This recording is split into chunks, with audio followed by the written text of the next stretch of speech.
বন্ধুরা ইতিমধ্যে আমরা চেনা অচেনার 3টা এপিসোড দেখে ফেলেছি। 4 নম্বর এপিসোডে কি থাকছে, কি হতে পারে, কি ধামাকা আসতে পারে সে বিষয়ে আলোচনা করব। 4 নম্বর পর্বে আলোচনা করার আগে 3 নম্বর পর্বে কি ঘটে গেল সে বিষয়ে একটু আলোচনা করি।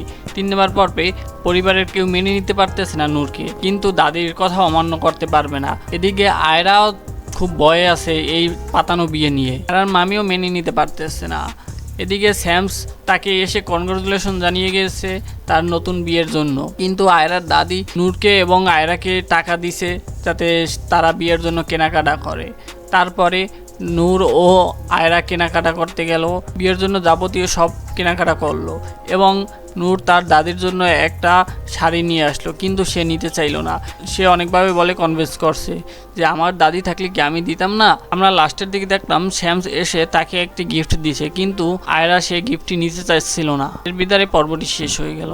এখন আমরা আসি আগামী পর্বে কি হতে পারে। আগামী পর্বে হয়তো দেখা যাবে আয়রা এবং নূরের বিয়ে হতে পারে, সেখানে সে বিয়ে মানতে যাবে না আয়রার মামা। সেখানে হয়তো বড় একটা ধামাকা বা বড় একটা ঝামেলা হতে পারে। তো আমরা আগামী পর্বে সবই দেখতে পারবো, কিন্তু শেষমেশ আয়রা এবং নূরের বিয়ে হয়েই যাবে, তারপর বাসর ঘরে যাবে। আয়রা এবং নূর বাসর ঘরে একসাথে থাকবে না, তারপরেই হবে নাটকের মূল ধামাকা।